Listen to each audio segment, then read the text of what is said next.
täällä taas terve Ellunpanoista ja muista. Ja tää on meidän kanavan kasvatusosasto, missä meillä on nää, onks nää nyt 5 viikkoisia, tulee, jos taisi tulla 6 viikkoa, niin ensi viikolla nämä on luovutusikäisiä ja sitten kutsutaan näitä nuorikoiksi sen jälkeen, että tähän mennessä nämä on ollut sipuja.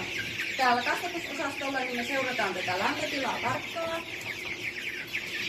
Niin niillä 6-viikkoisilla nuorikoilla lämpötila pitää olla 15 astetta. Ja tällä minimi-maksimilämpömittarilla, jonka saa tosta nollattua, niin tällä kätevästi niin jää nämä lämpötilat tänne muistiin, mistä näkee, että onko liian kuumaa tai liian kylmää ja milloin sopivaa. Kun nämä vaatii sen nuorikkona 15 astetta ja tipuna vielä paljon lämpimämpää, niin me käytetään lämmitykseen näitä lämpölevyjä. Nämä on paloturvallisia säteilylämmittimiä. Niitä lämmitys perustuu siihen, että nämä lämmittää tätä levyn alapuolella olevaa ilmaa ja tiput on siinä sitten lämpimässä.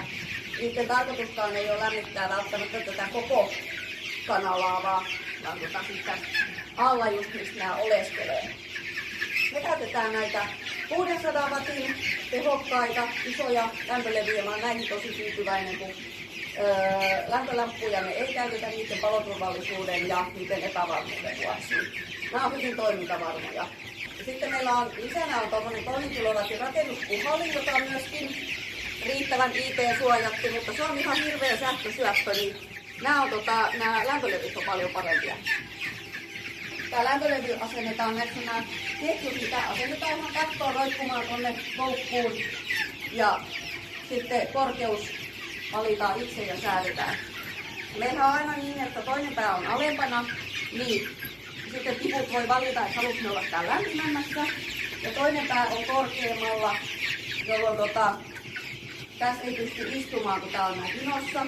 Ja sitten tiput pystyy myöskin, että jos on lämpimämpi ilma, niin sitten ne on täällä. Ei tarvitse niin kovaa lämmitystehoa, niin ne voi valita tämän paikan, missä ne oleskelee täällä. Ja meillä on tämä malli, missä on tämä termostaatti, eli tämä myöskin säästää sähköä, kun näissä voi sitten säätää pienemmälle tämän lämpötilan. Niin tällä pystyy säätämään sen, ettei se ole turhaa sit päällä. Putkilämmittimissä esimerkiksi, niin ne on aina päällä, niin tuossa voi säätää.